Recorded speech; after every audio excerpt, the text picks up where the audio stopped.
join.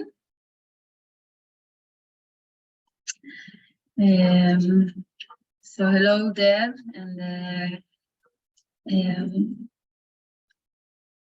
I will maybe I will say a few things in Hebrew first, just technical things.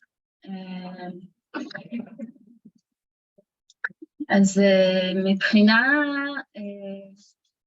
קודם כל שלום לכולם. התחלנו ככה באמת עם איזושהי תקלה טכנית ויכול להיות שאנשים עוד קצת הצטרפו, אבל נראה לי שבסדר כמו שאתם הגעתם, אז זה אומר שיש אפשרות להגיע. כן, אבל אני לא, סליחה, אבל אני לא רואה שום דבר. אוקיי, תכף נטפל גם בזה. שר, שמעת מה שאמרו? לא רואים אותי? רואים אותך, זה אצלה. רואים. אני אדבר איתה בפרטי. אוקיי. אוקיי, אז קודם כל נעים מאוד, מי שלא מכיר אותי, קוראים לי חן רחל נבר, אני מטפלת ומלמדת,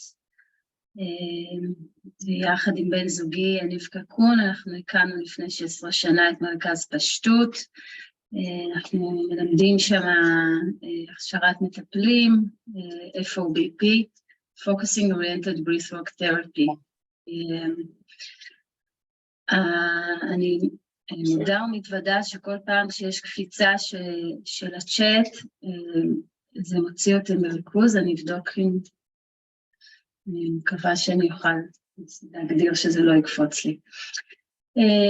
אז אנחנו מלמדים פרקטיקה של תרפיה שהיא מוכוונת הקשבה גופנית, וחלק מהלימוד שאנחנו מלמדים הוא גם דרך התיאוריה הפוליווגאלית ומערכת העצבים. אני גם למדתי עם דב דנה ומלמדת מהדברים שלה, ואנחנו ממש שמחים ונרגשים שהיא הסכימה לבוא ללמד, ולתת לנו קצת כלים לתקופה הזאת. אני אגיד את זה גם באנגלית שהיא תשמע. I will say now what I said just now also in English, Deb, that we're really thankful for you, that we appreciate that you accepted the offering and you came to teach us and to help us to understand a bit more the autonomic nervous system and how we can regulate it and feel a bit more secure, even there is a lot of fear inside us and around us. מבחינה טכנית, אז אתם על מיוט, ואנחנו ממש מבקשים שתהיו בתשומת לב להישאר על מיוט, שזה לא ייצר הפרעות. יש לנו את שר לב המהממת, שהיא אחראית פה על העזרה הטכנית, היא עונה לכם בצ'אט, היא גם תכתוב את הטלפון שלה אם היא עוד לא כתבה, אז אם יש כל מיני בעיות, חברים שלא מצליחים להיכנס, אתם צריכים קצת יותר עזרה, אז תכתבו לה בוואטסאפ, כדי שזה לא יפריע פה בתוך הצ'אט. מבחינת שאלות, אז דב יהיה לה ככה כמה סקשנים שבהם היא מלמדת, מסבירה ומנסה ככה להדריך אותנו על העבודה הזאת עם מערכת העצבים, ובכל סוף סקשן כזה יהיה מקום ל-QA. אז אפשר יהיה לרשום שאלות בצ'אט, ומתוכם אנחנו נבחר שאלות ודב תענה עליהן. אז אנחנו מבקשים לנסות כמה שפחות תוך כדי, ובאמת לתת לרצף של מה שרוצה ללמד אותנו.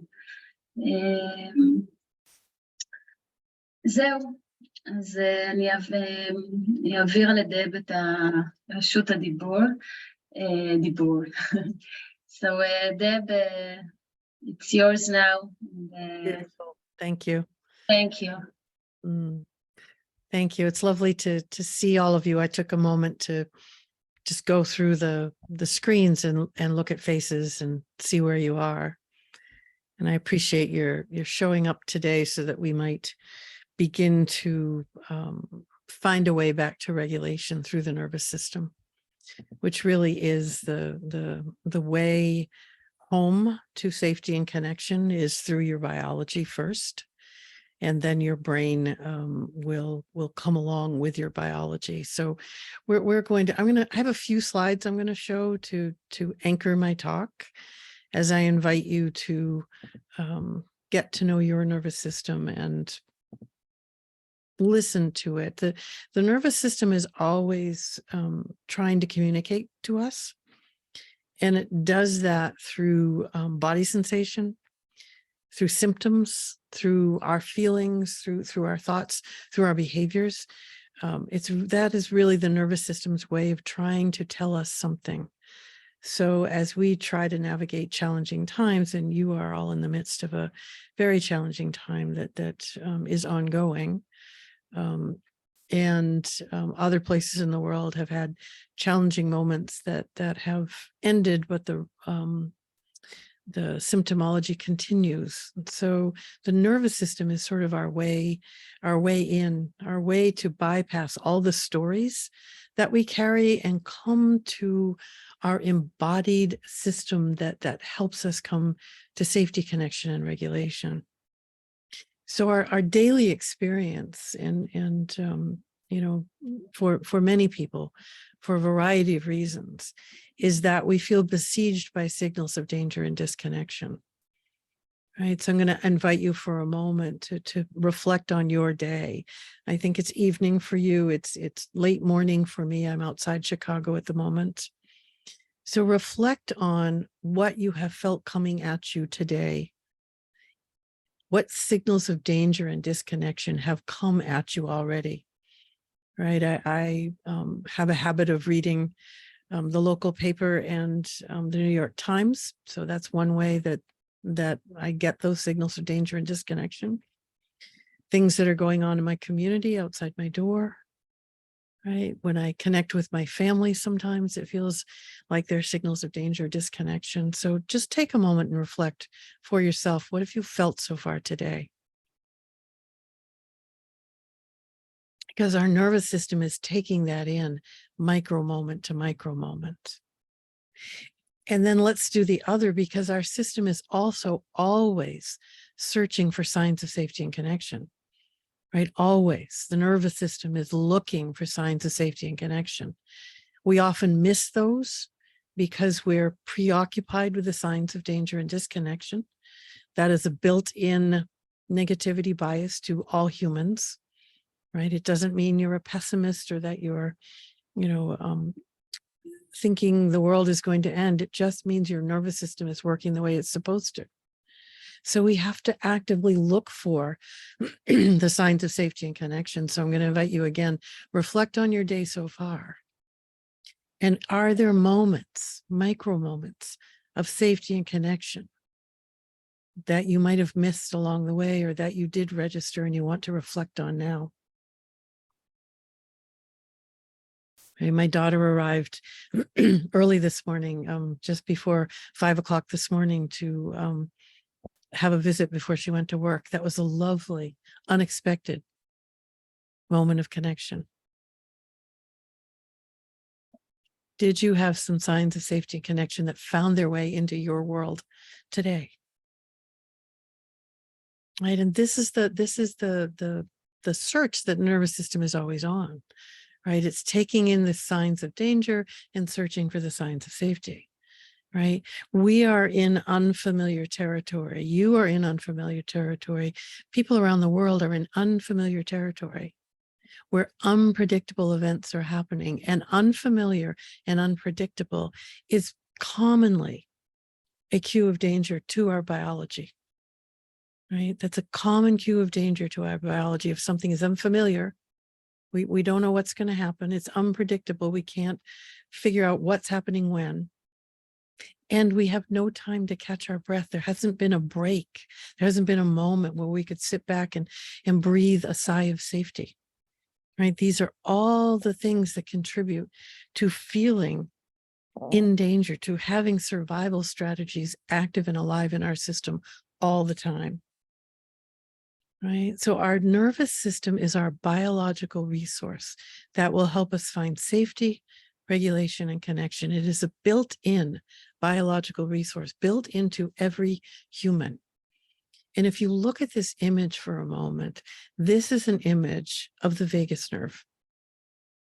The vagus nerve is the primary component of your parasympathetic nervous system, part of your autonomic nervous system. And it is the part of your biology that gives you the ability to find the way back to safety, regulation, and connection, to manage the unfamiliar, unpredictable in different ways, to reduce the intensity of distress, to be regulated for yourself so that you can offer that regulation to others, right? As helping professionals, that's our call to action, is to be regulated so we can offer that regulating energy to others, to our clients. If we expand that as friends, as colleagues, as partners, as parents, the same responsibility, it lies in those roles as well, to be regulated so we can offer that safety and connection to others. So just take a moment and soak in this image of the vagus. It begins in your brainstem, in your medulla, and then it travels down out of your skull through your body. It's called vagus because vagus is Latin for wanderer, and you can feel how it's wandering through your body. Right? Adaptive survival responses are normal and needed. We want to remember that, right? The survival responses that you may be feeling, the survival strategies that activate, are normal and needed, right? So it's not when our survival responses activate that is a problem, right? They're normal and needed. It's when we get pulled away from regulation into a survival strategy and get stuck there, can't find the way back. That's when we suffer, right? That's when we have physical and psychological dysregulation happen, because the nervous system manages both your physical state and your psychological state, right? The autonomic nervous system connects with your brain, and the brain's job is to make sense of what's going on in the nervous system. So the nervous system sends the information up this communication pathway to your brain, and then your brain receives it and says, "Ooh, what story do I make up to make some sort of sense of the information I just received?" Right? And we make up some pretty fantastic stories, right? We're going to learn in a bit that when we are in a survival strategy, we only have access to certain stories. And when we are in a state of regulation, other stories become available. So first of all, we want to appreciate the way our nervous system brings us into a survival response, that fight and flight of sympathetic, that shutdown, collapse, disconnect, disappear from dorsal. The nervous system is enacting a response because it feels it's necessary in the moment. It is serving your safety and survival. And no matter how crazy or irrational the responses might look, the stories might be, the thoughts, the behaviors, we want to remember that it's not the nervous system's job to make moral meaning or assign motivation. Its only job is to take an action to make sure we survive. We can think about the nervous system as what we call the intervening variable. It's important for us to look at our responses this way, right? Events happen, right? And if you have survived an event with other people, you'll understand this, right? In my home state of Maine, where I live half the time, I'm not there now. Last week, there was a mass shooting. Right? That's an event that happened to a huge group of people. And then because the state of Maine is often called a large city, right? A town that's interconnected, right? Because it is small and not a lot of people and everybody knows each other. The event also happened to many, many more people than were directly impacted. right? And yet the response to the event's very different. And that is because of this intervening variable, which is your autonomic nervous system. So think about an event that you have experienced recently. And what we want to remember is it's not so much the actual event that we want to pay attention to. It's how did our nervous system act in service of our safety and survival in response to that event? Because that then brings us either into a survival strategy, which is a state of protection, or allows us to remain regulated and remain in a state of connection, right? And we want to remember this is not a cognitive choice. Your brain is not making this choice. This is a nervous system choice that's being made on your behalf. So if you're working with people who have all experienced the same event, you'll recognize this intervening variable, because we don't all respond the same way to the same event. That's because the nervous system responds differently. So it's important for us to really look to the nervous system to begin to come into awareness and understanding of how we are impacted, of how our clients are impacted, our family, our friends, our colleagues. It is the nervous system that shows the way. I want to talk with you about 3 principles of polyvagal theory: neuroception, hierarchy, co-regulation, because these we call the organizing principles. And the organizing principles are how the nervous system is taking in information, is acting on that information, and is shaping your daily experience, right? The autonomic nervous system is at the heart of our lived experience. It's where everything begins, right? It doesn't begin in the brain. It begins in our body, right? We have this beautiful bi-directional pathway that goes from the body to the brain and the brain to the body, right? But 80% of the information traveling those vagal pathways is coming from the body and going to the brain. 80%. So it's really important for us to be able to tune into our nervous system. I call this befriending, right? We learn to befriend our nervous system. And once we do that, we also recognize there are moments when we fall out of friendship with our nervous system. There are moments when I no longer can pay attention, or I choose to ignore the signals. So neuroception is first how we can begin to bring explicit awareness to those implicitly experienced signals, right? And the neuroceptive pathways are 3. There's an inside, an outside, and a between pathway. And this is how the nervous system responds to signals of welcome or warning, safety or danger, right? The embodied, the environmental, and the relational pathways. And I'm going to invite you to do this practice right now, to begin to get to know your pathways of neuroception. Right. So we're gonna start with the inside pathway, the embodied pathway. And what I'd like you to do is take a moment and tune in to your internal experience. Right? You might do a body scan of some sort. You might simply put your attention inside and notice, where do I feel something and what is it I feel?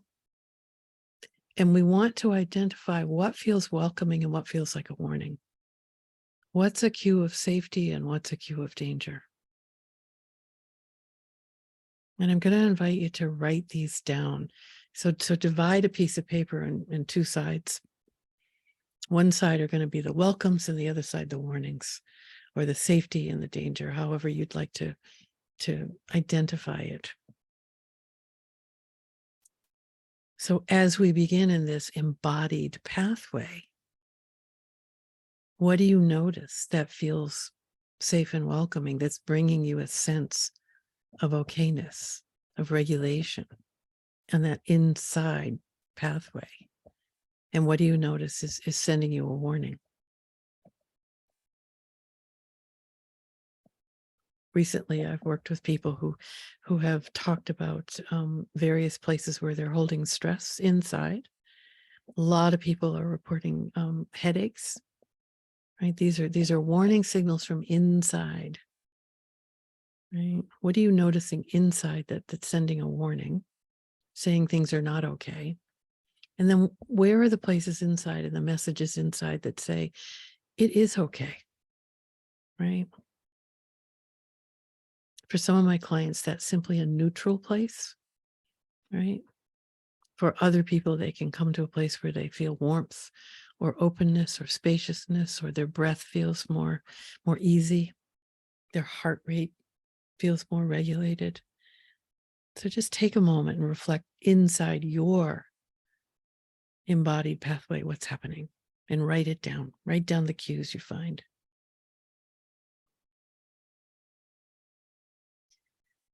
And this practice is an ever-changing practice because we're doing it now, but an hour from now, the signals may be very different. So we want to begin to come into connection and be able to stay in connection track, right? On a physical level, that inside pathway, the nervous system is always sending information, right? We sometimes don't listen.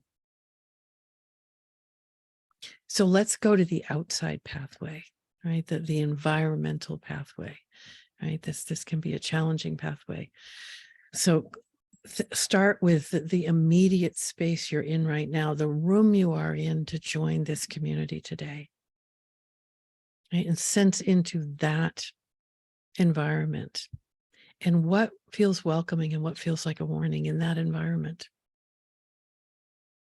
Might be sounds, might be things you see, might be the temperature. You have a window, you don't have a window. Your environment is organized or chaotic. What are the ways your system says, ooh, this feels welcoming and this doesn't feel so good in your environment, the immediate environment you're sitting in right now?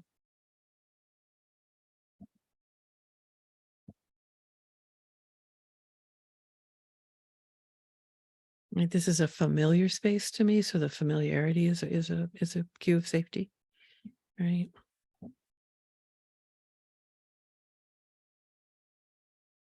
It's a bit disorganized in the places you can't see in the other side of the screen. That's kind of a cue of danger for me. I'm in process of finding places to put things. How about you?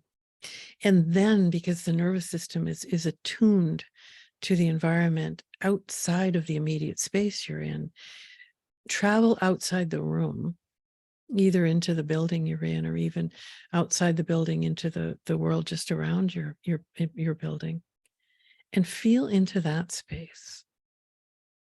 And what do you get through your nervous system experience as a cue of safety and a cue of danger?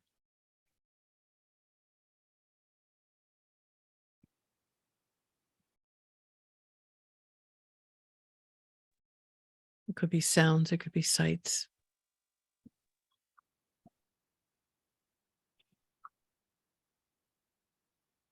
It could be things happening. Cue of safety, cue of danger. Remember, we always want to look for at least one cue of safety. They're harder to find. We want to look for at least one because we miss them. They are there, but we miss them. So make sure you find a cue of safety in that outside environment as well.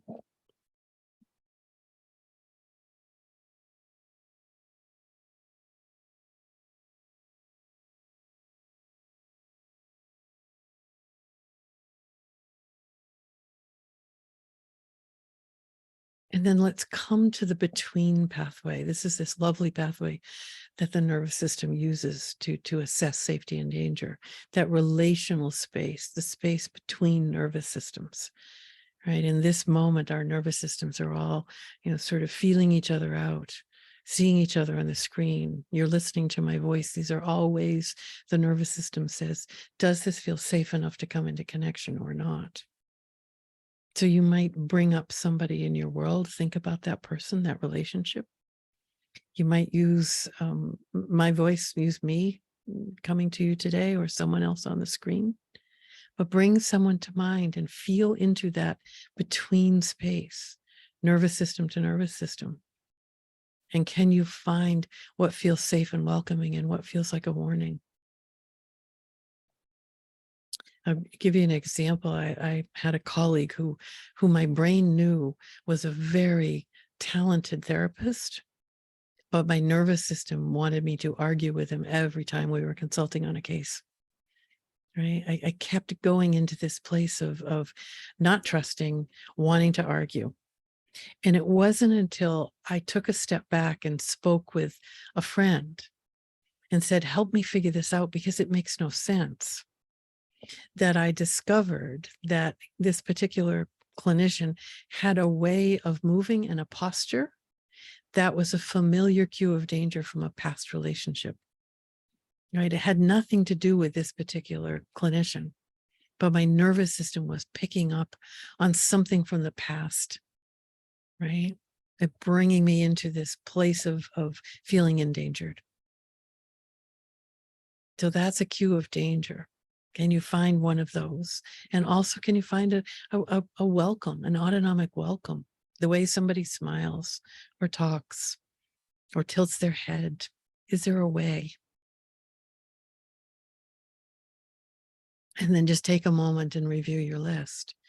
You're beginning to get to know how your nervous system sends you signals, right? This is this first step of befriending to connect with the pathways of neuroception, right? And this is a dynamic equation that is changing all the time. If you look at the two sides of your paper right now and assess, in this moment, do the cues of safety outweigh the cues of danger, right? Because if they do, you are finding your way to regulation. You are feeling the ability to have some safety, to come into connection, because your biology is supporting that. Right? Your biology says it is safe enough to engage and connect. Right? And when that happens, we hear new stories. Possibilities come into being that we can't imagine when we're in a survival state. Right? This is where change is possible. This is where we can get unstuck. When the cues of danger outweigh the cues of safety, and maybe you found that, maybe there were many more cues of danger you were able to find than cues of safety, then we move into our survival strategies. And when that happens, we get stuck in a particular survival story, right? Our brain takes us to a story and we believe it to be true, right? As we enter into a survival state, our brain then is unable to see other options, other possibilities. We know that in our clients, we know that about ourselves. Right? When I move into that place of fear, I can't see a different story. I only see my survival story.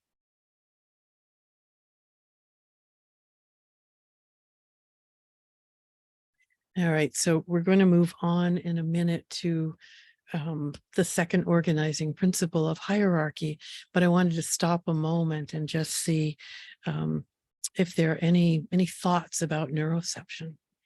Anybody have an interesting observation about their own neuroception or a question about neuroception? And you can either put that in the chat, although you are going to have to write it in English, unfortunately, because I can't read Hebrew, or you could raise your virtual hand and ask the question live here. I'll just give you a minute to see. So we're going to move on to hierarchy next. It's also possible to write in Hebrew and we will translate it for you. Beautiful. We can do that too. Thank you. I'll give you a minute to see if anybody has a question before we move on to hierarchy. Can I ask? Sure. I want to know how can I change the cues from something that is dangerous for me to something that I feel okay with it or not in danger at all. How can I change it so fast, or not so Well, fast, but how can I change it? It Thank is, you. it is very hard to change, yes. And so one of the ways we can do that is by taking the moment and asking what I call the discernment question. So is there a particular cue you're talking about? If I feel something is very not doing, my perception is bad that time. I don't know now to tell you about, it's not in my mind now. That's right okay. now. That's okay. So I'll invite everybody to do this, to think of something, a cue that when you look back on it feels like it might have been out of, your response might have been out of proportion to what was needed in the moment. Maybe you heard a sound and went immediately to fear, or maybe a smell took you to a place of anxiety or anger, right? So reflect on a moment, bring a moment back to mind. And then ask yourself this discernment question, which is what I do to help people begin to shape differently. So in that moment, in the place you were in, with the people or the person who were around you, if you had others around, was that intensity of response needed? Right? So this question brings us into the present moment, because often we're activated by something from the past. So it brings you into the present, in this moment, in this place with these people, right? So it's using those pathways of neuroception. Was my response, was the intensity of my response needed? Right? That helps your brain and body work together to begin to discern, did I have an over response? Did I have an under response? Right? Yeah, go ahead. Can I ask something about it?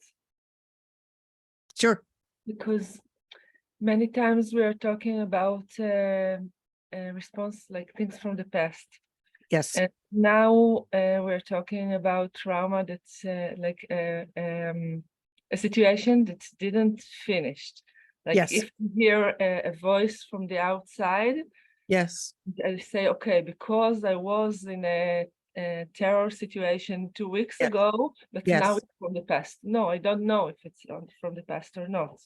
So I agree. And that discernment question still helps you, because you bring your curiosity to the moment and you think, oh, okay, I had an over response because of the past, but it was my neighbor walking by or a delivery person talking, right? So you begin to compare and contrast, which is how your nervous system begins to be able to take a moment between what's coming in and how it responds. Does that make sense? Can I ask? it makes sense, but maybe I have like a little bit like another little question on it. Mm-hmm. Because now most of us work with people that are still in danger. Yes. And I want to ask you if there are some other ways that you will respond to it, because it's a little bit different, or maybe it's not different. I don't know. Maybe To the nervous system, I'm not sure it's that different, which I think is so interesting, because we want to assess this moment in time. The nervous system works moment to moment to moment, right? So in this moment, is my panic needed? Or would a lower level of worry serve me better?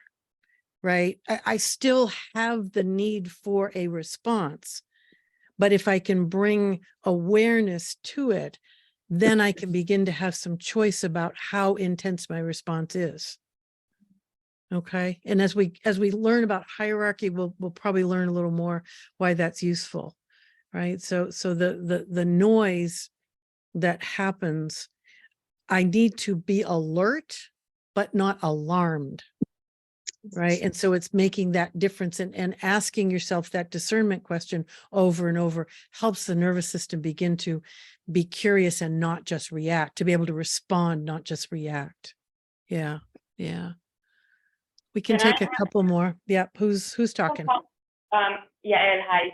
Hi, Yael. So on top of that, like the questions that she just asked, how can I discern?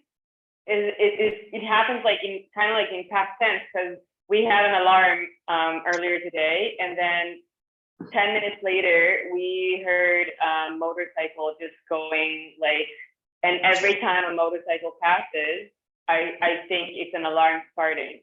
So the question is, the distortion is happening like after the sound actually happened, after I already responded. So how can I predict how I'm going to respond? Well, I'm not sure you're going. I think you're still going to have the response for a while, because it's hard to, in the moment, it's hard to do. Although I do have my clients write this question down on a piece of paper, and when they feel something happen, read it to themselves, because it begins. The only thing we're trying to do is interrupt the habitual response pattern.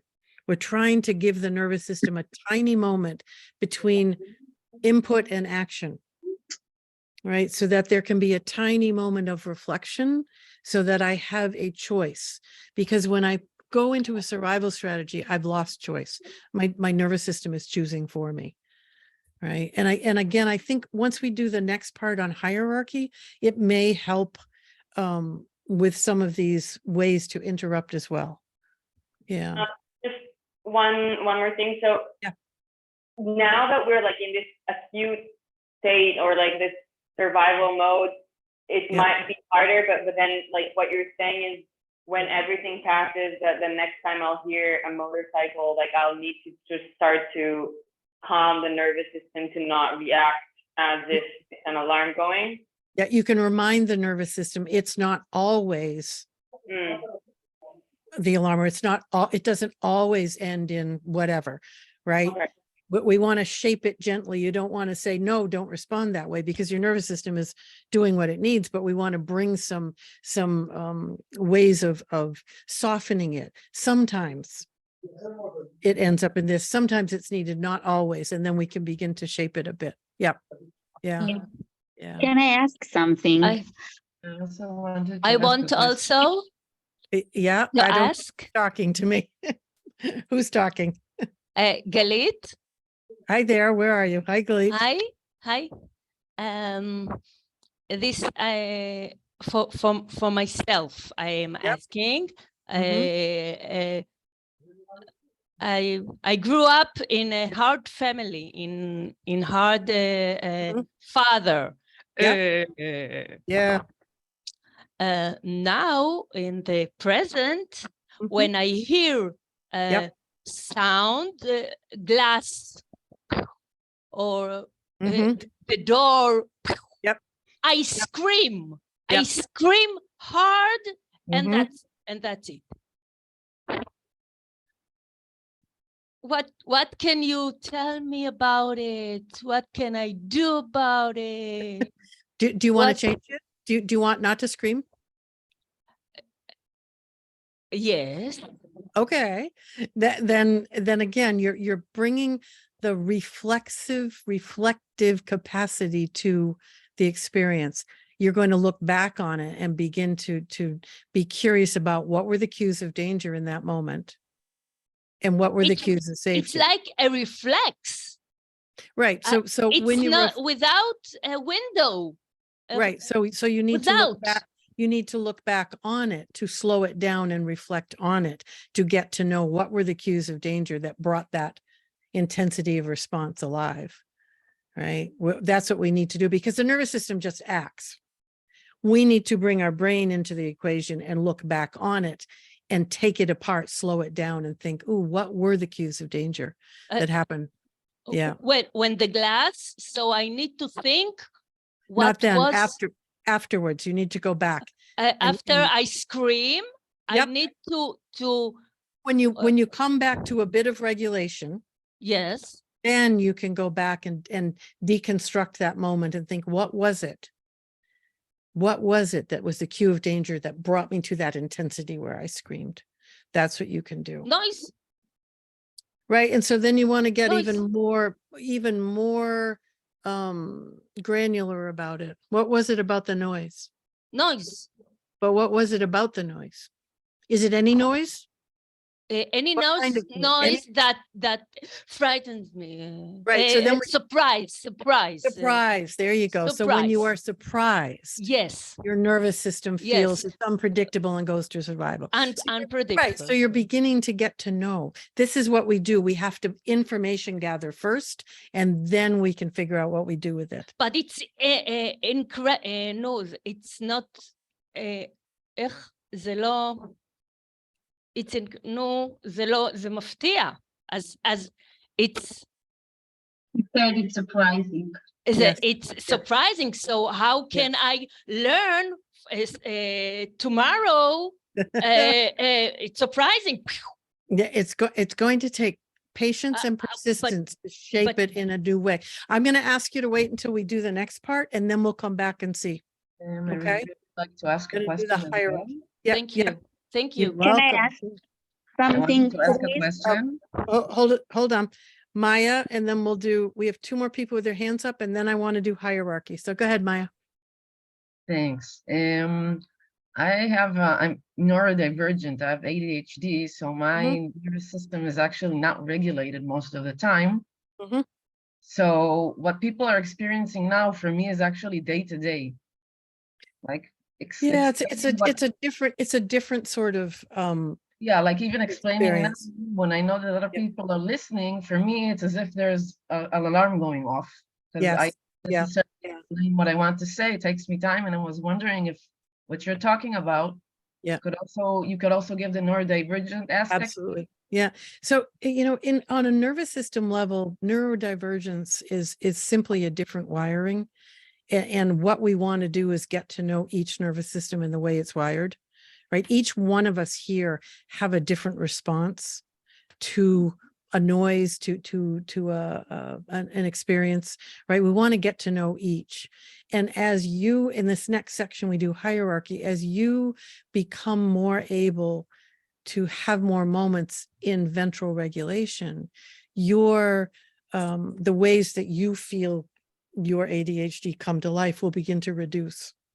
That's what the research tells us. As the nervous system becomes more regulated, the symptoms reduce or even resolve, right? So even with things like ADHD, things like chronic pain, things like digestive disorders, chronic fatigue, as the nervous system finds the way to more regulation, the symptoms reduce and resolve.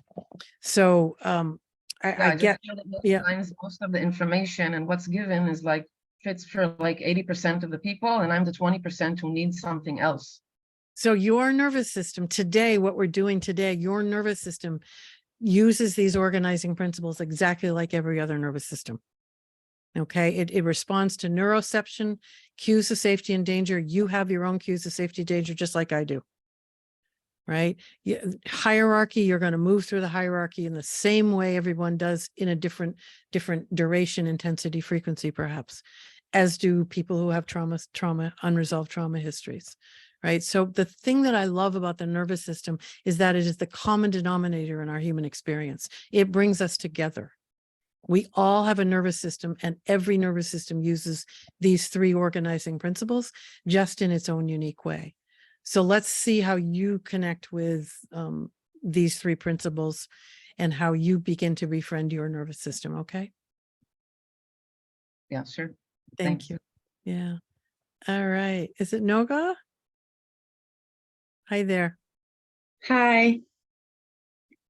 Thank you so much. I just wanted to ask, because you mentioned the issue is not when a survival strategy is activated, but when we get like stuck or sucked into it and can't get out of it. Yes. So I wanted to ask about a situation where the survival strategy is like necessary, and like kind of objectively like needed for a very prolonged time.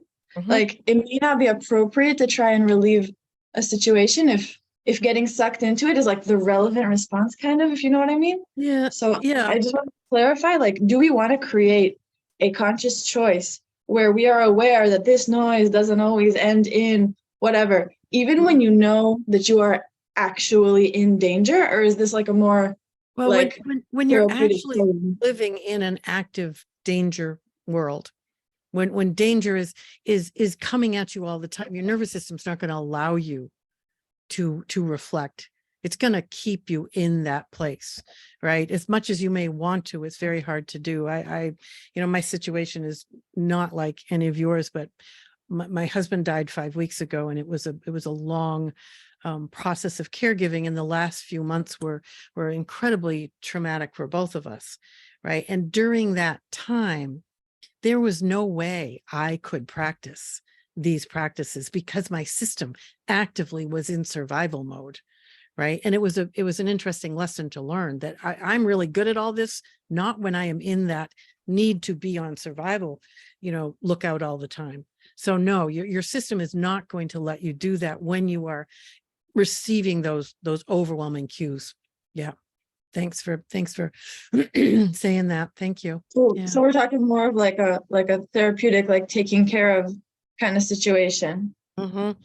So you want to, you need to find micro moments. And at the end of our time together today, we're going to build some of those micro moments where your nervous system, because every nervous system, no matter how we are being bombarded by danger, there are micro moments that the nervous system can feel a bit of regulation, a bit of safety. And that's what we want to be looking for, those tiny moments. Yeah.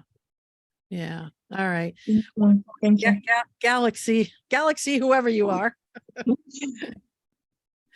Hello, it's me. First of all, thank you. Sorry for your loss. It's really interesting. I think some of it you answered the last question, because I feel in the last few weeks, that for me, it is a survival situation. Even when I go to bed at night in my house, in my territory, it's like I'm afraid to let it go because I'm afraid of what can happen if I won't be alert, if I won't be awake, or if I won't take care of my kids. And I'm trying to ask myself how to do it, because it's really interesting in this time that we're into. So we're going to go to this next section, which talks about ventral, sympathetic, and dorsal. And the thing that we want to remember is that when we are in a survival strategy, our prefrontal cortex does not work in the way we need it to, right? So in fact, being alert, being alarmed in that way, being on guard in that way that brings fight, flight, survival energy is actually less safe than being in a regulated state where you are alert and can pay attention to things that are going on. And I know that's really hard to come to. And we also know biologically it's true. So I'm gonna share my screen and take you into this next section so that you can get a flavor of this. Each state, we have 3 states we're going to talk about, and they each have what we call emergent properties. And emergent properties are what is available to us, what we can access when we are in that state. So this state of ventral, right, which is the state of regulation, safety, connection, right? We're regulated enough, feel safe enough, organized enough, not totally safe, regulated, connected, but enough. I have a critical mass of that alive in my system so that I can have access to these properties. I can co-regulate and self-regulate. So I can offer help to others and I can ask for and receive help. These 4 pathways of connection that are the human experience, connection to self, others, the world, and spirit, are open, are available, and I'm ready to walk those pathways. I'm curious about connecting to self, to others, to the world, and to spirit. right? I can have compassion and self-compassion, right? I'm flexible, I'm resilient, I have hope. From this place, I can be alert, I can be ready, I can be prepared.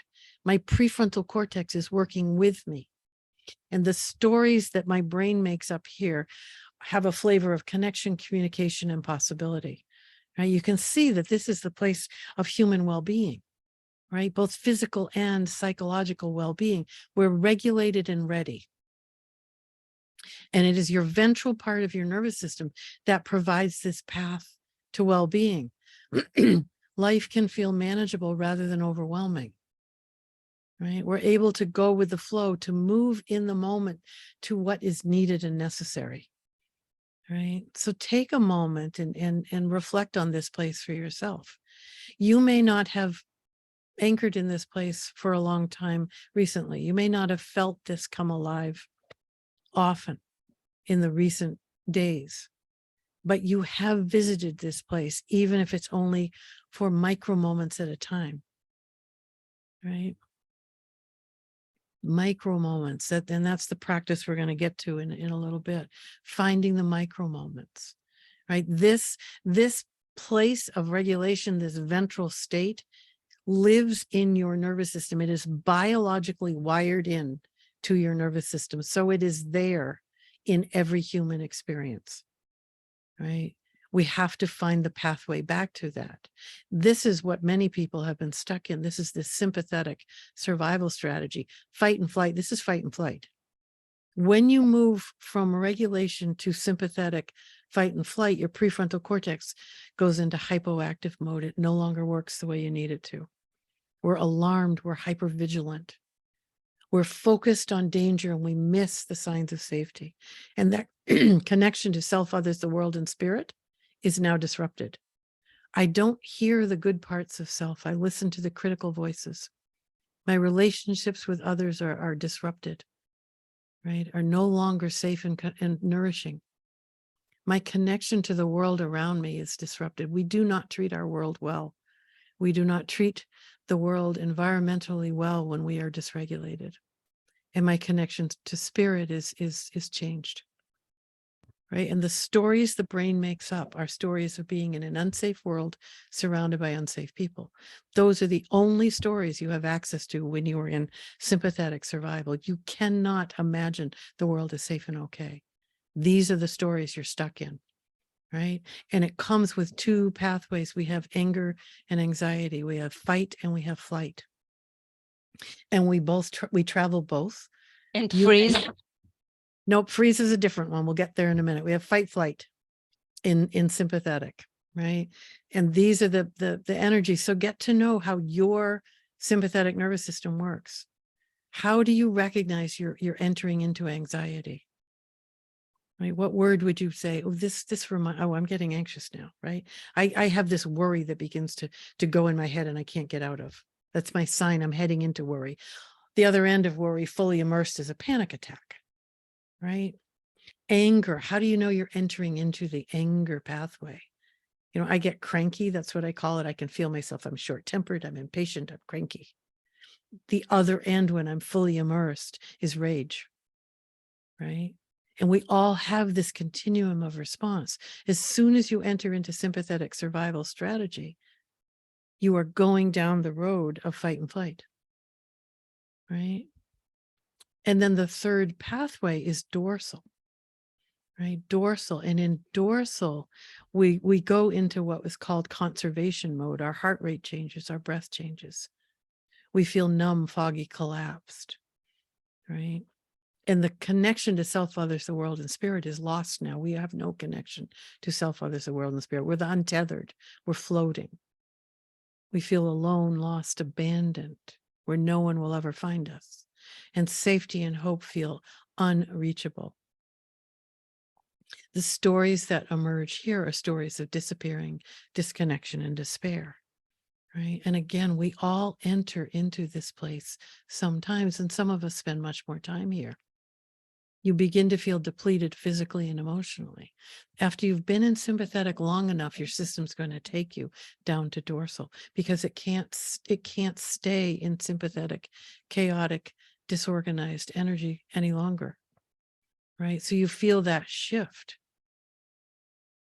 from sympathetic intensity to dorsal disconnection, right?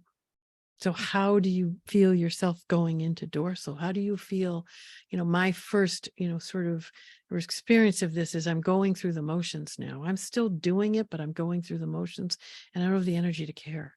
And I'm not really here. How do you know you're heading down to dorsal? Right. I'm going to ask you to do one thing and then we'll talk about freeze.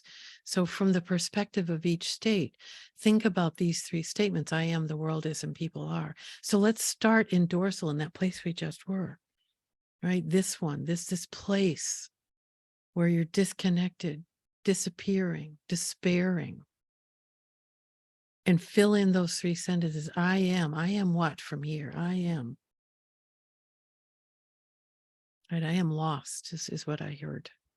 The world is what? The world is broken. I just heard that. What did you hear? And people are what? People are unkind. Those are the statements I heard. Write down what you heard.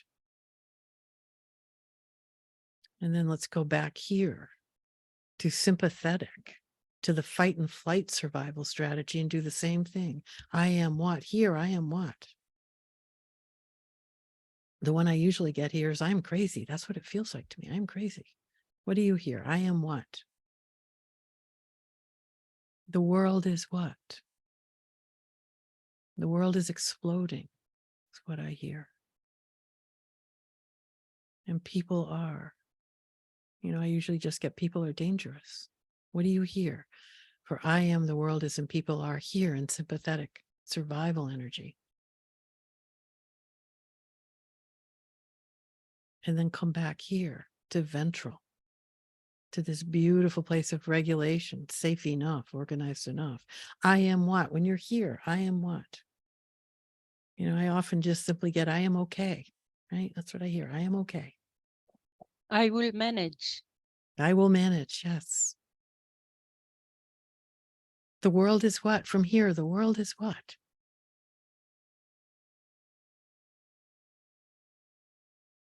The world is beauty. The world is beauty. The world is changing. The world is changing. The world is welcoming. What do you get? Mm-hmm. The world is compassionate. The world is compassion. Yeah. Yeah. It can also be complex. It's not. The world is complex. Absolutely. The world is complex and I can manage that. Yes. Right? Yeah. I can be curious about it. I am curious is something you get sometimes. And people are what? People are what here in ventral? People are what? Again, I want to refer to the world. The world is as I choose to see it. The world is what? As I choose to see it. As I choose to see. Right. You can see different things, different options. Yeah. Supportive. People are supportive. People are supportive. Yeah. People are aware and kind. Aware and kind. Right. I'm going to stop my share for a moment and listen to more, right? As you look at your three states and the stories that emerge from them, look how different they are. In ventral, we have access to kindness, compassion, curiosity, right? The world is welcoming. The people are supportive. I am okay. Right? Look at your sentences and think only when you're in ventral do you have access to those stories. Right? And think how, we talk about how do we shape the world in a different way. We shape the world differently by having access to ventral. That's the only way we can shape the world. Where is the key for this? Where is what? The key. Oh, to get to ventral? Yes. Takes a lot of work. We'll do a couple practices in a minute. Okay. Yeah. Okay. Yeah. I was okay. Yeah. Yeah. Deb, I really want to ask a question about it. Can I? Yeah. In what happened in the first day here, in the beginning, before this, we held we assumed that the state protect us. Yeah. And we were in a safety place, like the feeling, the belief, yes. And what's happened in the first day, that people were in the shelters shouting for help for hours. Yes. And Yeah. for a long time. Yes. So this, yeah, how can I tell them now to go to those beliefs that? Well, it's hard to reach for those beliefs. It's not the situation. Our beliefs in our state is broken. So yes, and what are some beliefs that are anchored in your ventral regulated system? Right, the belief of the state is broken, but are there other beliefs that help you anchor in regulation? Because that's what we need to do now, right? My trust in the world is broken, or my trust in the state is broken, right? But people are, or some people are, or there are people who are trustworthy or supportive or kind, right? We need to again begin to qualify. Yes, my belief in the state and the ability of the government to protect me is broken. And then what can come in place of that? And that's the amazing resilience of the human nervous system, right? Of human beings that comes out of the nervous system. When I can find that moment of feeling a bit of regulation, that new belief, that story will organically emerge, right? So I have to let go of the story that the government will protect me. I have to put that aside. I know I can no longer hold that belief. My system won't support it. What can my system support? So that's where we go next, right? So again, I just invite you to look at your stories. Many of you were able to come up with I am, people are, and the world is from a moment of feeling safe enough, connected enough, right? Those stories live inside your system. And how I know that is because that ventral place in your biology doesn't go away. It still is there. It may be hidden, it may be obscured, that pathway may be difficult to find, but it's there. Right? We all, I tell my clients, I work with complex trauma survivors, and I tell them we all have a home in ventral. And I want to say that to you, we all have a home in ventral. That biological home is there waiting for you to tap into it again, even if it's only for tiny moments. So I'm going to share my screen again because I do. Thank you very much, Deb. What you said really is so meaningful for me. Really, thank you very much. You're welcome. And Deb, one question: How do we get to those micro moments? I'm gonna take you through a practice in about 4 more slides. How about that? And let's do that together. This is Steve's definition of trauma. Trauma is a chronic disruption of connection. And I love this because I think if your nervous system were going to define trauma, this is what it would say, right? Trauma is this chronic disruption of connection that, the pandemic brought out, that you are all living through, that most of us have been living through for a long time. In the US, we talk about, social and racial injustice. All these ways we are chronically disrupted from connecting with others is traumatic to the nervous system. Right. And I wanted to just show you this slide. This is your social engagement system, the biology of your social engagement system. These are 5 cranial nerves that help us send a welcome out into the world or a warning, either one. Right. That circuit that's going from your brainstem to your heart, that's your ventral vagal circuit. And then it connects with the nerves in your eyes, ears, and voice, and face and head movements to form this social engagement system.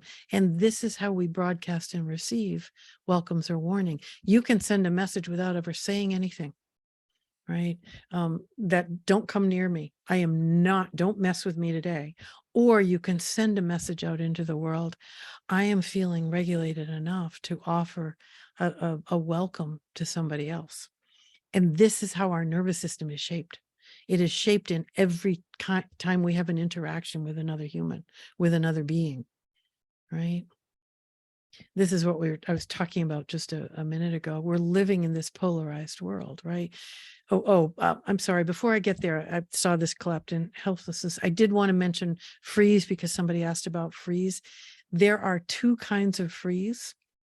The first freeze is, and I'll just stop my screen share for a moment so I can see you. The first freeze, we used to say fight, flight, freeze as a trauma response.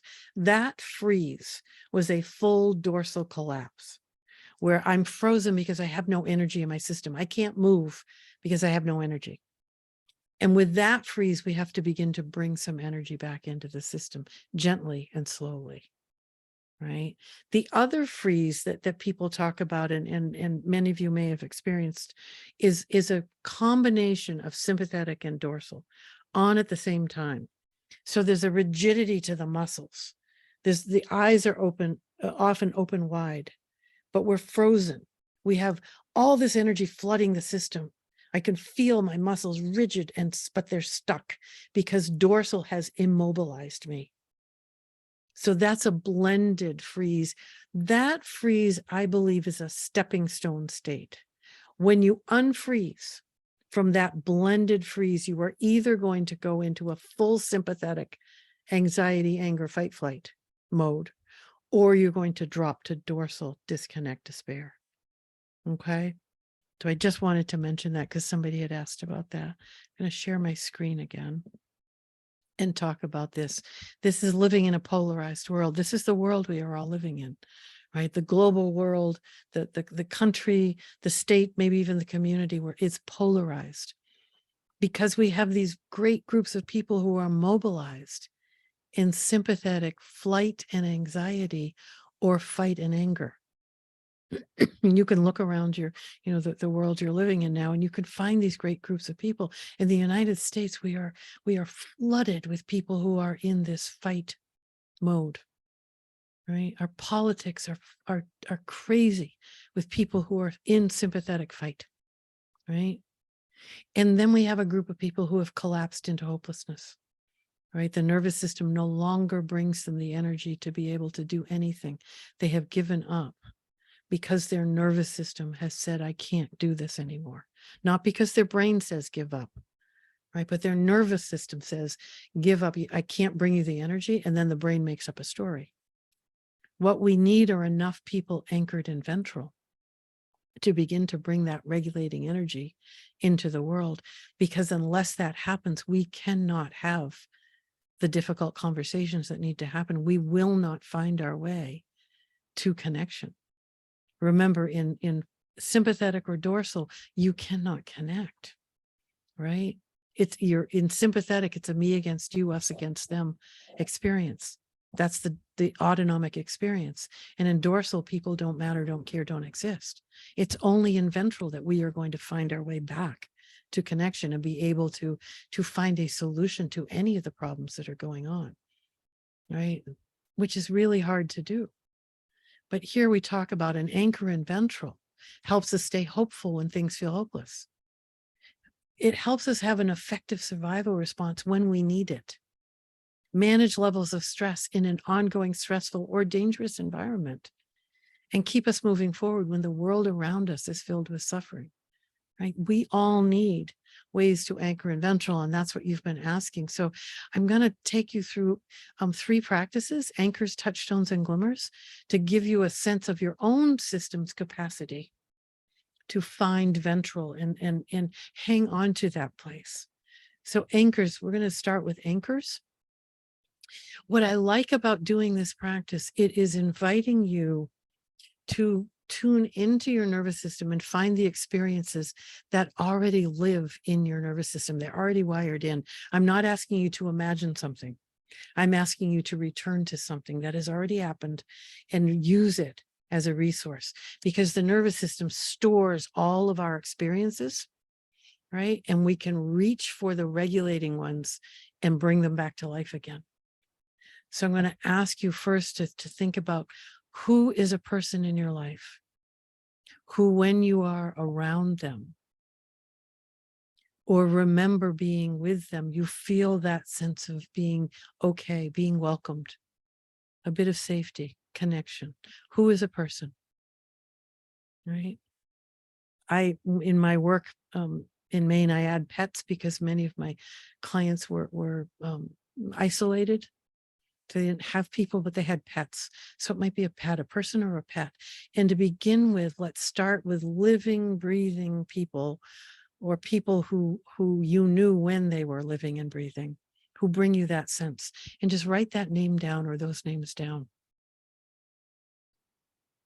In our, work as helping professionals, we often are that person in the beginning for our clients. In our family, in our friend network, we have an opportunity to be an anchor for others. Once you've found a person or a pet who you've actually met and in your nervous system has been with their nervous system, then you can expand it to ancestors you didn't meet, but you feel that kindred connection with, or guides, if you have a animal guide or a spirit guide in your awareness, right? So people, pets, ancestors, guides, go ahead and write down what you discover. We only need one to begin with, right? One person who we can either connect to again or remember the connection with. Bring the connection alive in our mind, body, memory system, and our nervous system will take us to that place of regulation again. It must be from childhood, or maybe nope. Can be from any time up until this present moment in time. But it will be stronger if it's from, because I don't have from childhood. Yeah, no, I don't have. That's okay. I have. Don't need. Yeah, doesn't matter when it's from, right? It's just that your nervous system has had that experience and it allows you to call on it again, to recall it. Doesn't matter when. It's 2 years a friend. Good, beautiful, love it. Perfect. Okay. Yeah. So that's a who, and it's a lovely reminder of who can be from any time in our history, right? Let's go to what. What are the small things you can do to remind yourself that ventral does live inside you, that ventral is available?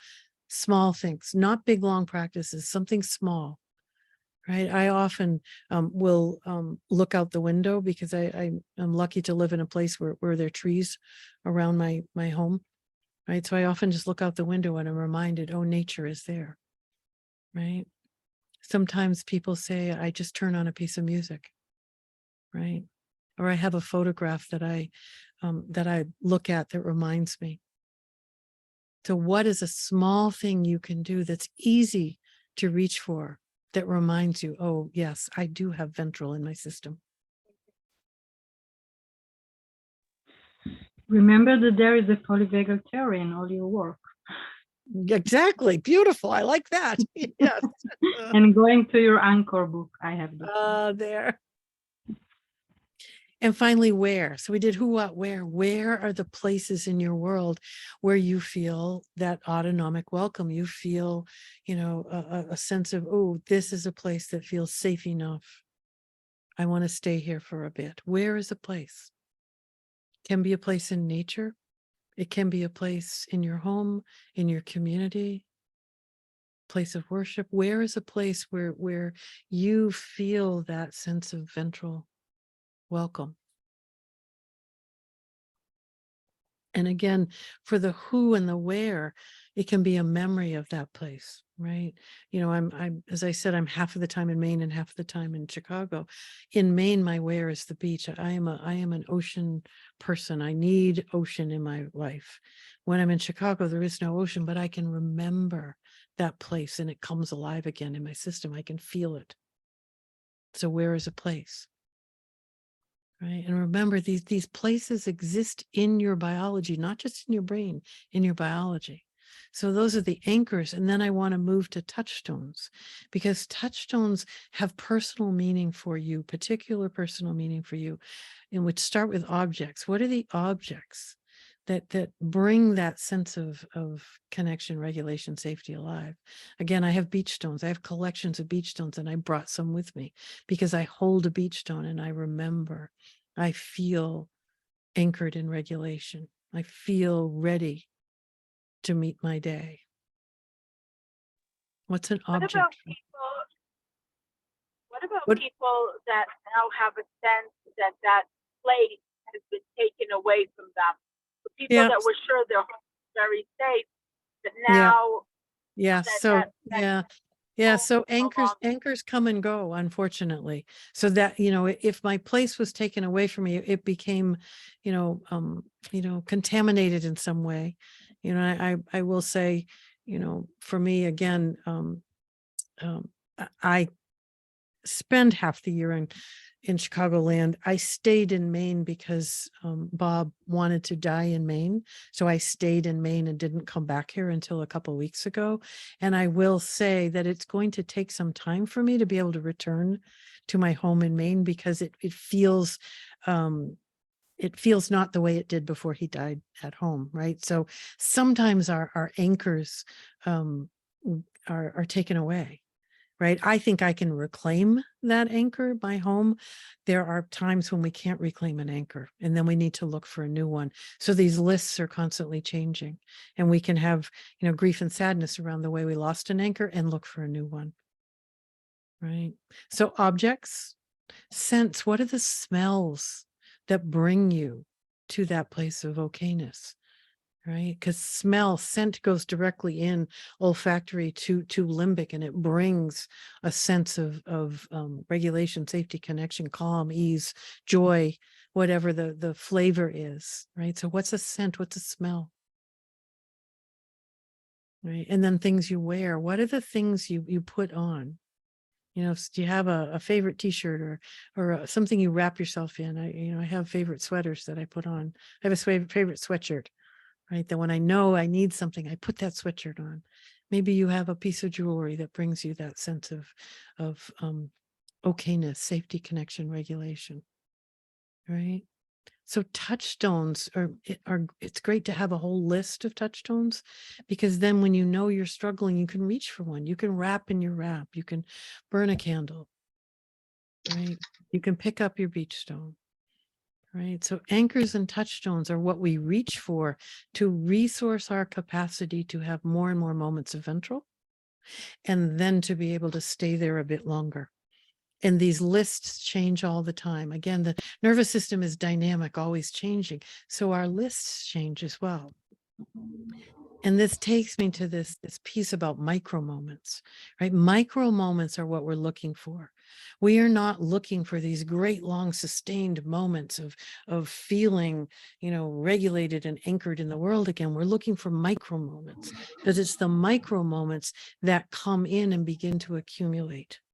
And a micro moment I can reach for. If you tell me I have to feel okay, today, my nervous system says not possible, but I can feel okay in these 2 hours we're together.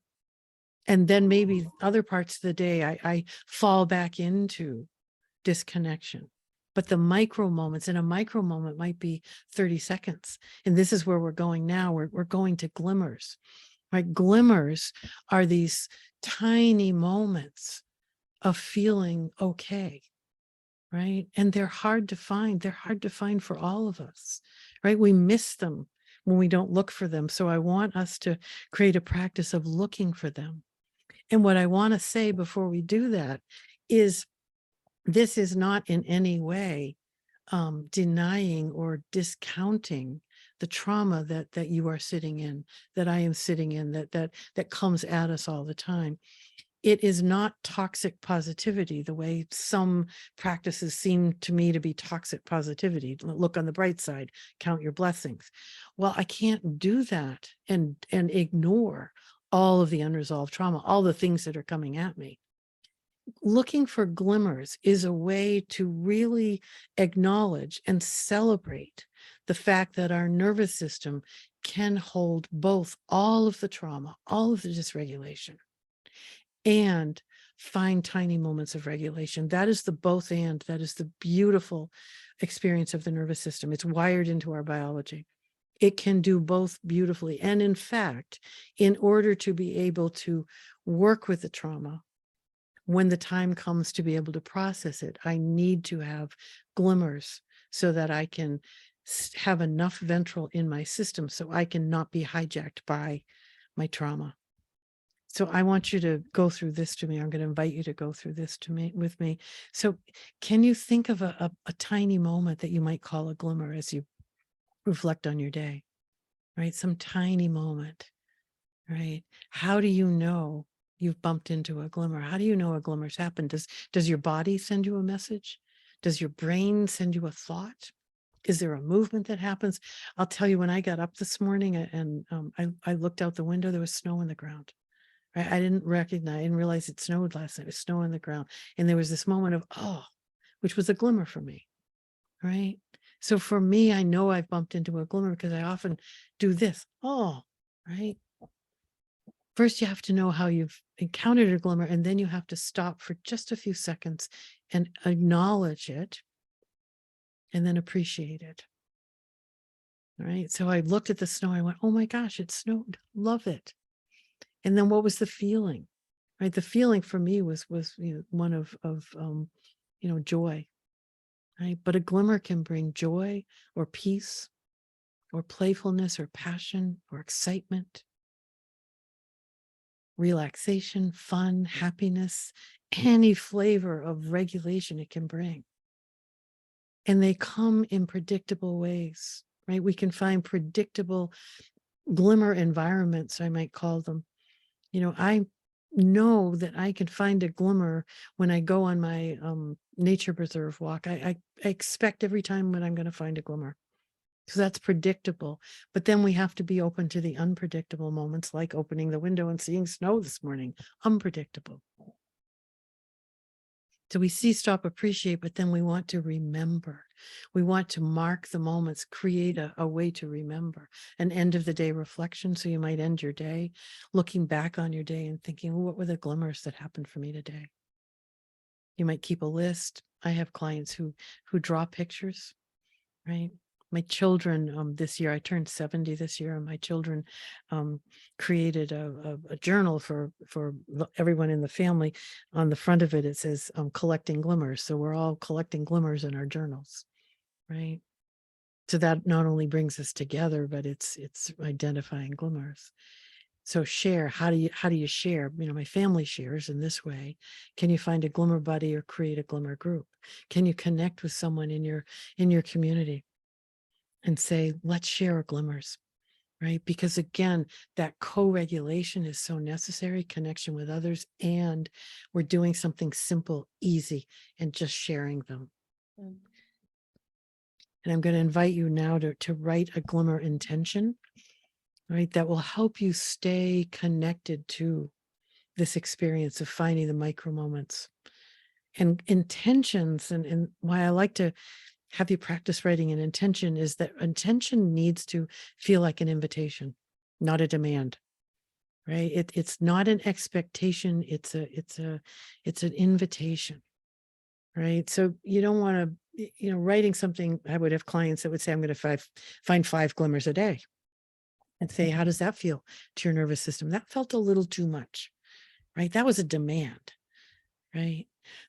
My glimmer intention is, I'm open to seeing the glimmers that appear in my path today. That's the one I've been using for a while because it feels inviting enough. I'm open, not I'm even looking for, but I'm open to seeing the ones that appear. I can manage that. An intention has to feel reachable, doable, manageable. So write a glimmer intention for yourself. How might you want to stay in connection with glimmers?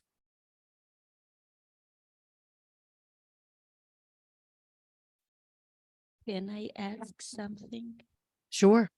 And how it will help us when bad things go? I will remember, or you know what happens, glimmers don't do anything to counteract triggers. Nothing. That they don't work that way. What glimmers do is glimmers, as you notice them, savor them, take them in, appreciate them, yes. They begin to build your capacity to have access to that place of regulation, so that they increase your capacity to be regulated. So they don't impact triggers. And in the moment when something bad happens, you don't look for a glimmer, right? They don't work that way. When something bad happens, it happens. But yes. If you've been practicing glimmers, you have more capacity to not move into a survival strategy and get stuck there. That's the benefit of glimmers, okay? I am a photographer, and wow, yes. But when I'm stressed, and I scream. When I scream, I scream. That's okay. That's okay. It's not what to do with this scream. Well, sometimes we just have. Sometimes we just have. The nervous system says this is what needs to happen, and then afterwards we can come back to regulation and we can listen to the story. So I want to end with this. I love this Thich Nhat Hanh quote: "Earth will be safe when we feel in us enough safety." If we think about that through the lens of the nervous system, Earth will be safe when we feel in us enough ability to come to regulation, when we are regulated enough, when we can find our anchor in ventral. That's when Earth will be safe, when I am able to regulate and then offer that to people around me. So here are the guiding questions, right? Where am I? What state am I in? That's where we always start with ourselves. I can't offer support, nourishment to anyone else until I am in a place where I'm feeling it for myself. So what state am I in? And what do I need to be anchored in that place of regulation? What do I need? What resource do I need to reach for? What do I need? And from that place, I can be curious about where is someone else, right? Where is another person? And what does their nervous system need in this moment to maybe feel a little bit safer, to feel a little bit more welcome, right? Not to be in ventral, because that's not always possible, but to feel a little safer, to feel a little welcome. This is the way the nervous system works, right? And these guiding questions help us get there. And then finally, if we think about ventral, right? Ventral has this dual purpose, right? Ventral brings me physical well-being and psychological safety, right? That's what ventral offers to me. I need that for my own health and well-being. And then from that place, I can use my ventral energy in service of healing. We call that benevolence, right? So once I find my way there, home in ventral for myself, then I am able to use that energy actively, intentionally, in service of healing others. I'm going to stop my share now and just come back and see. I know our time is up, but I'm happy to stay a little bit longer if that works for you. And answer any questions or hear any comments. So yeah, I have one question. Yes. How to distinguish between explicit memories and from the past, obviously, and to know and like, does the question you mentioned before can help for this? That's my question. The discernment question, yes, that can help us come into the present moment and reflect back, and see, was my response needed in this moment, right? And the next question you could ask yourself from there is the response that I just had a familiar one? Because that will lead you back to the past and see where it came from. So yeah, what our work I think in any kind of therapy we're doing, but certainly in the nervous system perspective, is to bring the implicit experience into explicit awareness, because when it stays implicit, we can't work with it. And those questions is for this, like Mm-hmm. to revisit, helping revisit compassion. Yes, revisit from an anchor in safety. Yes, yeah, revisit rather than relive is what we're trying to do. Yeah, yeah, yeah, yeah. Gade, you have your hand up. Hi there. Hi. I was wondering about the amount of energy the protective mechanisms have. So I realize sympathetic is a drainer, and I would say dorsal as well, but I'm not sure. Yeah, sympathetic's a definite drainer, and after a certain amount of time, the nervous system says, "I'm done," and it's going to take you to dorsal. Dorsal is an empty. So sympathetic drains, dorsal's empty, right? All the energy is drained from your system and you're now empty. Yeah. Yeah.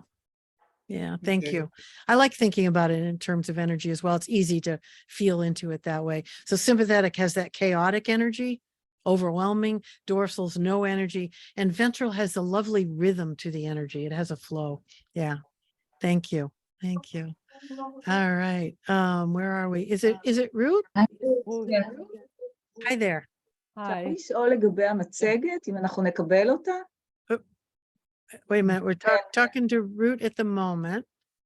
Hi. Hi there. So, hi, I wanted to ask, because the hierarchy, when you go into dorsal, you cannot go immediately into ventral. You have to go through sympathetic energy. Correct. And I wanted to ask you maybe to say something about it, and maybe something about how you do it, how you take a little bit up the sympathetic. Yeah, because we don't want to go through sympathetic survival energy.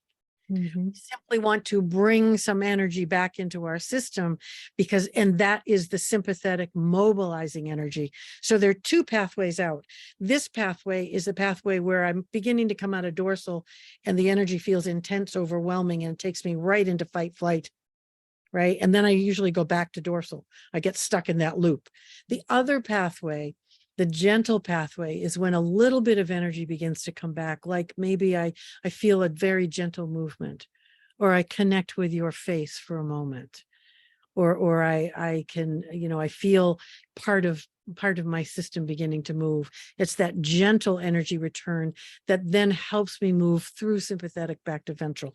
And that's the pathway we're trying to create for ourselves and with our clients, right? So you want to gentle, you want to be patient, you want to be gentle, and you want to look for a tiny bit of energy coming back in. That's also when I often reach for music, and I'll turn on the music that has a very slow and rhythmic beat to it. And often I like, I have certain music, I like cellos, I like violins. It brings me into a bit of connection and I feel myself coming back up. But it's that gentle return we want to look for. Does that help? Yeah. Yeah, thank you. You're welcome. Can I ask, can you show us the questions? Maya, who has a question? There is someone, her name is Galaxy. I have a question, Maya. Just a moment, there was someone after Ruth. It calls Galaxy. There's not her name. Do you want to ask? I don't know the name. You asked Maya. I raised. Okay. Can I ask? Yeah, whoever's next, go ahead. I wanted to ask you if you use cognitive questions also. I mean, I work specifically with what the Army uses in terms of people going into immediate shock. And one of the things it uses a lot of cognitive questions in order to help a person go to the frontal cortex in the immediate need to help a person in a fighting situation go into functioning mode. If someone is truly deeply in sympathetic or dorsal survival energy, their prefrontal cortex is not available to them. So I don't do a lot of cognitive questioning because I don't find it useful, right? If someone is just beginning to feel a bit of sympathetic or beginning to feel they're losing connection, then the questions I ask are questions about the nervous system, not what do you feel, what do you think, but where is your nervous system right now? What is your nervous system needing you to know? So although it is a cognitive question, it's not inviting the brain so much to come into that equation. Yeah, no, we're talking about more about numbers, counting, like even to count how many people were in the situation or give names and stuff like that to enable body just to regulate enough, not talking at all about I usually don't, because I have not found it useful with my trauma survivors. But what I usually do is invite social engagement, see if I can help their social engagement system come back online. So here with, feeling the energy, connecting, that sort of thing. If you find it useful though, please use it. Please use it. I just, I think because I'm so focused on the nervous system, I try to stay away from questions that bring the brain in at the moment. Okay. All right. You're welcome. Thank you. Thank all of you for spending time today. And can I ask one more question? Sure. Yes, thank you. I wanted to know how you would identify in front of you someone who is in a dorsal state, the one or the other. Yeah, well, sympathetics usually pretty easy to recognize, right? Because they're chaotic movements, or the thoughts are jumbled, or they're stuck on one, or there's a lot of energy that feels disorganized in someone who's in a sympathetic state. Usually easier to recognize. Dorsal, you want to really feel into that other person, because dorsal can be confused easily with bored or not interested or not trying. And so we want to then be curious about, is there any energy in this system, right? And begin to, be curious about, what is happening. If you notice someone is really immobile, not moving, that's usually a sign they're in dorsal, because they don't have the energy. They're immobilized in that way. And then I try to stay really in my ventral curiosity, because it's so easy to go into judgment. And once I make an assumption that they're just not trying hard enough, then all is lost. But if I can be curious and stay into, I wonder if this is, a person in dorsal, then I can begin to be curious about it. Yeah, it's a great question. Thanks for asking it. Yeah. Is it possible to ask another question, or it's too much? Yes, sure. So I've been noticing the capacity to have glimmers, to have the moments, and yet they expire very fast. Absolutely. The thoughts on future, what is our horizons? They keep coming back. So I notice there is a fluctuation. Yep. And that's great. I love that you're noticing that, because glimmers really, oftentimes will last just a few seconds and then you're on to the next thing. Right. And so if a glimmer comes and then you get pulled back into, all of the, chaos and sorrow and suffering, that's okay. Your nervous system is letting you know, it's reminding you, I can also notice the good things. And that is a nervous system that is working brilliantly.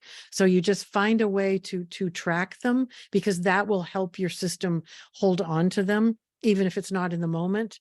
So keep a running list or whatever. I love what you say, they keep coming back. I love that. Your system is working so hard on your behalf. That's beautiful. Thank you. Yeah. Yeah. And I think go ahead. Go ahead. What's the difference between glimmers and gratitude, if there is any? Well, gratitude is it's interesting. Glimmers are a nervous system experience that just happened. right? Gratitude is usually thought of as receiving something and wanting to offer it back. So it has a reciprocity to it, whereas glimmers simply are things that are happening and I notice, right? So it doesn't have that sense of reciprocity that gratitude does. Yeah. Love it. Thank you. It's beautiful. Yeah. Yeah. Ru, you have a question? Yeah, I wanted to add another question with the other question I ask. I see a lot now in my work, there is a lot of sympathetic energy that gets stuck in the system, and we don't have nothing to do with it because there is a lot of fear and crazy things happening. And then there is a very strong energy stuck in the system. Sometimes it goes into anger, anxiety, sometimes into the dorsal, but this amount of energy, like we need to work with it. And I would like to hear from you if you have suggestions in your work, how you work with this very strong energy stuck in the body.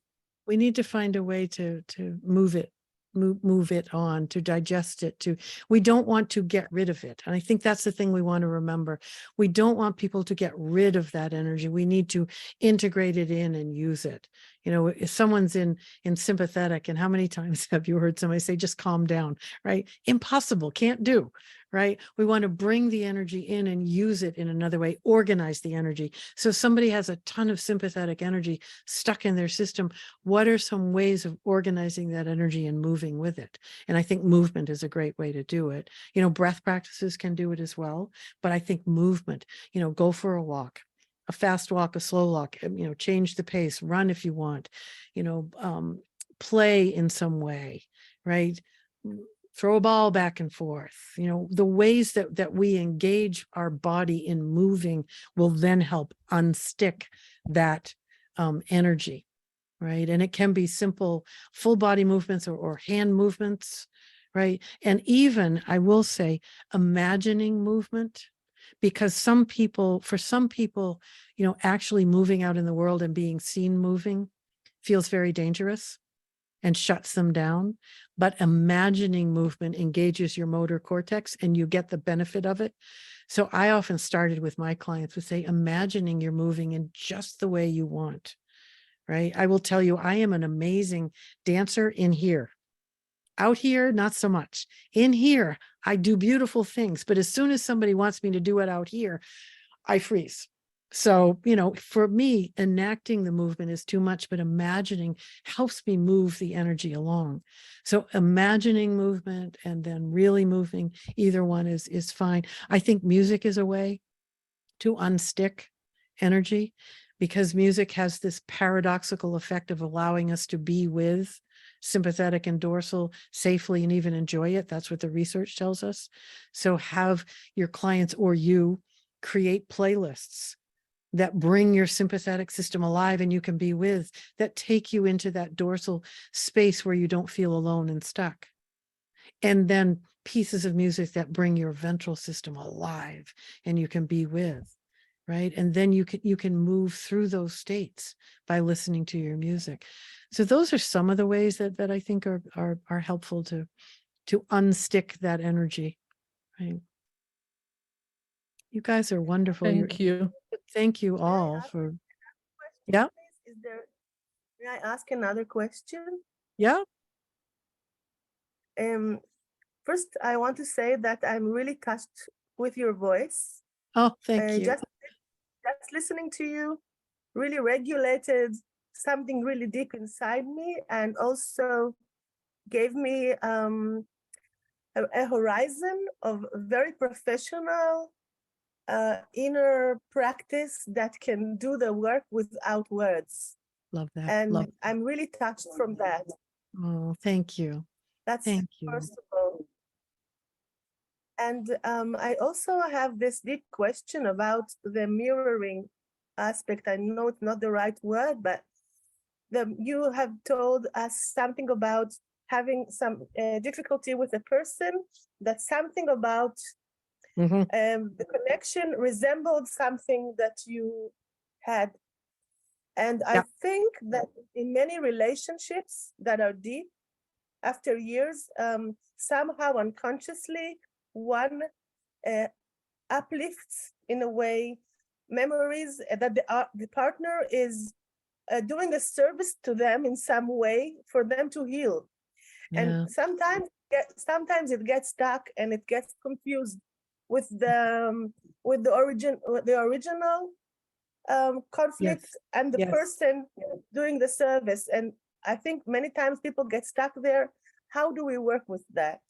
Yeah, again, that's when I think it's really helpful to create that safety danger list and really identify concretely what are the cues of safety you're experiencing inside, outside, between in this moment.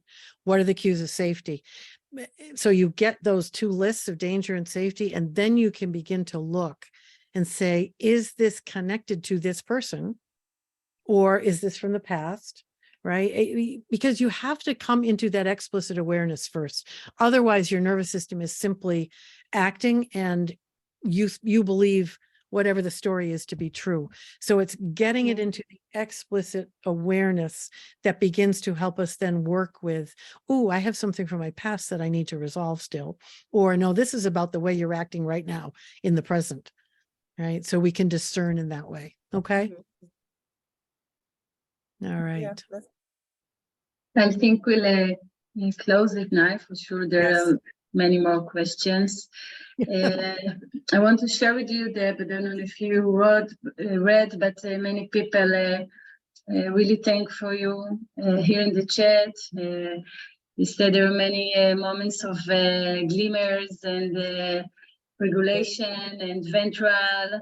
And your voice was very calming for many people here. And I'm really thankful for all the knowledge that they have now because of that. You can take with them. Well, it's been a joy to be with you and your community, and I will hold all of you in my heart as you are going forward through these really difficult times. Yeah. Thank you. And sorry for your loss. Many people here also wrote that too. Thank you. And I really want to thank you because this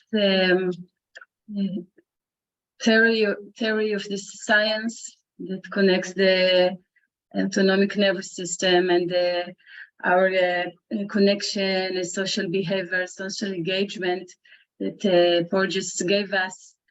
You took it and you bring it to us really in such a clear way that we can really, everyone can understand it and use it.